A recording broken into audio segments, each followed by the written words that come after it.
Welcome to R R Malnad.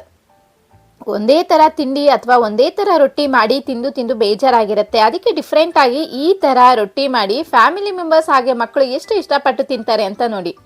ಅಷ್ಟೇ ಅಲ್ಲ, ಅವಲಕ್ಕಿಯಿಂದ ಮಾಡೋ ಈ ರೊಟ್ಟಿಗೆ ಕ್ಯಾರೆಟು ಈರುಳ್ಳಿ ಎಲ್ಲ ಹಾಕಿ ಮಾಡಿರೋದ್ರಿಂದ ಬಾಯಿಗೂ ರುಚಿ ಅಲ್ಲದೆ ಹೆಲ್ತ್ಗೂ ಕೂಡ ತುಂಬ ಒಳ್ಳೆಯದು. ಈಗ ಇದನ್ನು ಮಾಡೋದು ಹೇಗೆ ಅಂತ ನೋಡೋಣ.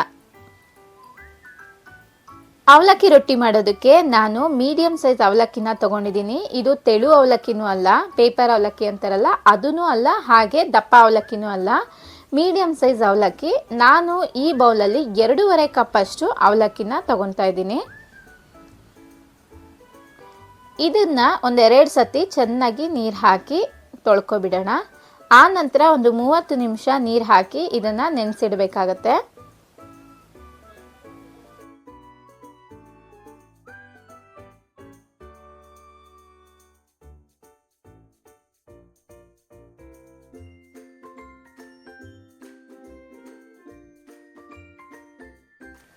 ನಾನು ನೆನೆಸಿಟ್ಟು ಒಂದು 30 ನಿಮಿಷ ಆಗಿತ್ತು. ಈಗ ಇದರಲ್ಲಿರೋ ನೀರನ್ನೆಲ್ಲ ತಕ್ಕೊಂಡು ನಾನು ಒಂದು ಸ್ಟ್ರೈನರ್ಗೆ ಹಾಕ್ತಾ ಇದ್ದೀನಿ. ಇದರಲ್ಲಿರೋ ನೀರನ್ನೆಲ್ಲ ಇವಾಗ ತೆಕ್ಕೊಂಡ್ಬಿಡ್ಬೇಕು. ಅವಲಕ್ಕಿ ಚೆನ್ನಾಗಿ ನೀರಲ್ಲಿ ನೆಂದು ಸಾಫ್ಟ್ ಆಗಿರುತ್ತೆ. ಈ ರೊಟ್ಟಿ ಮಾಡೋದಕ್ಕೆ ನಾವು ನೀರನ್ನು ಸೇರಿಸಬೇಕಾದಂತಹ ಅವಶ್ಯಕತೆ ಇಲ್ಲ, ಹಾಗಾಗಿ ಇದರಲ್ಲಿರೋ ನೀರನ್ನೆಲ್ಲ ತೆಗಿಬೇಕಾಗತ್ತೆ. ಇದಕ್ಕೆ ನಾವು ರೊಟ್ಟಿಗೆ ಕ್ಯಾರೆಟು ಮತ್ತು ಈರುಳ್ಳಿ ಎಲ್ಲ ಹಾಕ್ತೀವಿ ಅಲ್ವಾ, ಅದು ಉಪ್ಪೆಲ್ಲ ಸೇರಿಸಿದ ಮೇಲೆ ಮತ್ತೆ ನೀರು ಬಿಟ್ಕೊಳ್ಳುತ್ತೆ, ಹಾಗಾಗಿ ನೀರಿನ ಅವಶ್ಯಕತೆ ಇರೋದಿಲ್ಲ. ಈಗ ಇದನ್ನು ನಾನು ಬೇರೆ ಒಂದು ಪಾತ್ರೆಗೆ ಟ್ರಾನ್ಸ್ಫರ್ ಮಾಡ್ಕೋತೀನಿ.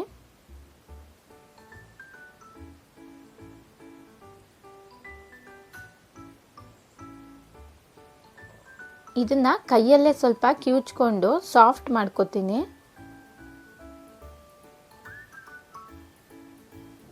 ನೀವು ಸ್ಮ್ಯಾಶರ್ ಇತ್ತು ಅಂದರೆ ಸ್ಮ್ಯಾಶರ್ಗೂ ಹಾಕಿಬಿಟ್ಟು ಸಾಫ್ಟಾಗಿ ಮಾಡ್ಕೋಬೋದು. ಮಿಕ್ಸಿಗೆಲ್ಲ ಹಾಕೋದು ಬೇಡ, ಅದಕ್ಕೆಲ್ಲ ಹಾಕಿದರೆ ಅಷ್ಟು ಚೆನ್ನಾಗಿ ಸಾಫ್ಟ್ ಆಗೋಲ್ಲ. ಕೈಯಲ್ಲೇ ಈ ಥರ ಸ್ಮ್ಯಾಶ್ ಮಾಡಿಕೊಂಡ್ರೆ ಸಾಕು. ಅದಕ್ಕೆ ನಾನು ಒಂದು ದೊಡ್ಡ ಕ್ಯಾರೆಟನ್ನು ತೊಗೊಂಡು ತುರಿದು ಇಟ್ಕೊಂಡಿದ್ದೆ, ಅದನ್ನು ಕೂಡ ಹಾಕ್ಕೊಂಡಿದ್ದೀನಿ. ಹಾಗೆ ಒಂದು ಮೀಡಿಯಮ್ ಸೈಜ್ ಈರುಳ್ಳಿನ ಈ ಥರ ಚಾಪ್ ಮಾಡಿ ಇಟ್ಕೊಂಡಿದ್ದೆ, ಅದನ್ನು ಕೂಡ ಸೇರಿಸ್ಕೊತಾ ಇದ್ದೀನಿ. ಮತ್ತು 1.5 ಇಂದ 2 ಟೇಬಲ್ ಸ್ಪೂನ್ ಅಷ್ಟು ಬಿಳಿ ಎಳ್ಳು, ಹಾಗೆ 1/4 ಟೇಬಲ್ ಸ್ಪೂನ್ ಅಷ್ಟು ಇಂಗು, ಹೆಚ್ಚಿಟ್ಕೊಂಡಿರೋಂತಹ ಹಸಿಮೆಣಸಿನ್ಕಾಯಿ. ಇದು ಖಾರ ಇಲ್ಲ, ಹಾಗಾಗಿ ಸ್ವಲ್ಪ ಜಾಸ್ತಿನೇ ತಗೊಂಡಿದ್ದೆ.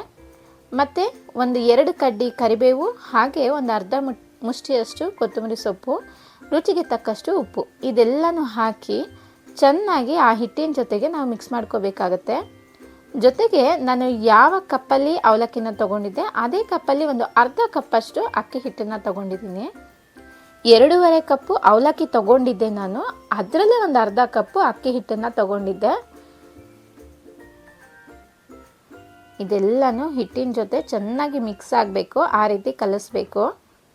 ನಿಮಗೆ ಫಸ್ಟು ಈಗ ಕಲಿಸ್ಬೇಕಂದ್ರೆ ಒಣ ಅನಿಸುತ್ತೆ, ಆದರೆ ಕಲಿಸ್ತಾ ಈರುಳ್ಳಿ ಎಲ್ಲ ಇದೆಯಲ್ವಾ, ಅದಕ್ಕೆಲ್ಲ ಉಪ್ಪು ಸೇರಿಸಿರೋದ್ರಿಂದ ಹಿಟ್ಟಿಗೆ ಅದು ಸ್ವಲ್ಪ ನೀರು ಬಿಟ್ಕೊಳ್ಳುತ್ತೆ, ಒಂದು ಹದ ಆಗುತ್ತೆ ಅದು.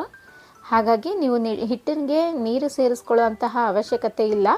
ಏನಾದರೂ ನಿಮಗೆ ತೆಳು ಆಯಿತು ಅಂತ ಅನಿಸಿದ್ರೆ ಆವಾಗ ನೀವು ಅಕ್ಕಿ ಹಿಟ್ಟನ್ನು ಇದಕ್ಕೆ ಸೇರಿಸ್ಕೋಬೋದು.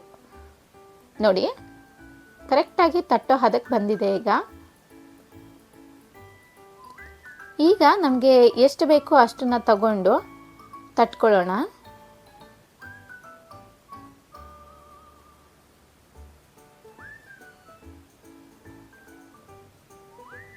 ನಾನು ಇದನ್ನು ತಟ್ಕೊಳ್ಳೋದಕ್ಕೆ ಬಾಳೆ ಎಲೆನ ತೊಗೊಂಡಿದ್ದೀನಿ, ಅದನ್ನು ಉಲ್ಟಾ ಮಾಡಿಟ್ಕೊಂಡು ಈ ರೀತಿ ನಾನು ಎಷ್ಟು ಬೇಕೋ ಆ ಸೈಜಿಗೆ ತಗೊಂಡು ನೀರು ಹಾಕ್ಕೊಂಡಿದ್ದೀನಿ ಫಸ್ಟಿಗೆ. ಈಗ ತಟ್ಕೊತೀನಿ ಇದ್ರ ಮೇಲೆ. ಕೆಲವರು ಇದ್ರ ಮೇಲೆ ಎಣ್ಣೆ ಹಚ್ತಾರೆ, ಎಣ್ಣೆ ಹಚ್ಚುವಂಥ ಅವಶ್ಯಕತೆ ಇಲ್ಲ, ಯಾಕಂದರೆ ಅದು ತಟ್ಟಲಿಕ್ಕೆ ಸರಿ ಹೋಗಲ್ಲ. ಈ ರೊಟ್ಟಿ ಎಲ್ಲ ಮಾಡಬೇಕಂದ್ರೆ ಸ್ವಲ್ಪ ನೀರು ಹಾಕೋತಾ ತಟ್ಟಿದ್ರೆ ಚೆನ್ನಾಗಿ ಬರುತ್ತೆ, ಎಲ್ಲೂ ಹಿಡ್ಕೊಳ್ಳಲ್ಲ.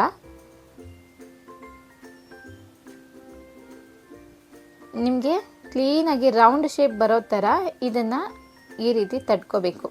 ಎಡ್ಜ್ ಏನಾದರೂ ಸರಿ ಹೋಗಲಿಲ್ಲ ಅಂದರೆ ಈ ರೀತಿ ನೀವು ಸರಿ ಮಾಡಿಕೊಂಡ್ರೆ ನಿಮ್ಮ ಅಂಗೈಯಲ್ಲಿ ಇದನ್ನು ಸರಿ ಮಾಡಿಕೊಂಡು ನೀವು ತಟ್ಬೋದು.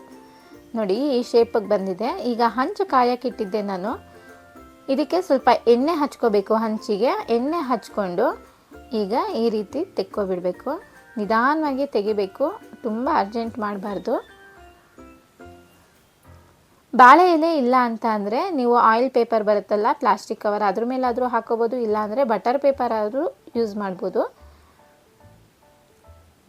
ನೋಡಿ ಎಷ್ಟು ನೀಟಾಗಿ ಎಷ್ಟು ಚೆನ್ನಾಗಿ ಬಂದಿದೆ ಅಂತ.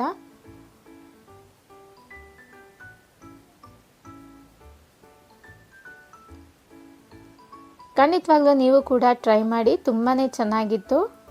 ಹಾಗೆ ಹೇಗಿತ್ತು ರೆಸಿಪಿ ಮತ್ತು ಟೇಸ್ಟ್ ಹೇಗಿತ್ತು ಅಂತ ಹೇಳಿ ನನಗೆ ಕಮೆಂಟ್ ಸೆಕ್ಷನಲ್ಲಿ ಕಮೆಂಟ್ ಮಾಡಿ ತಿಳಿಸಿ ಅಂತ ಹೇಳ್ತಾ ಇವತ್ತಿನ ರೆಸಿಪಿನ ಮುಗಿಸ್ತಾ ಇದ್ದೀನಿ. ಮತ್ತೊಂದು ರೆಸಿಪಿ ಜೊತೆ ಮತ್ತೆ ಸಿಗ್ತೀನಿ. ಅಲ್ಲಿವರೆಗೂ ಬಾಯ್.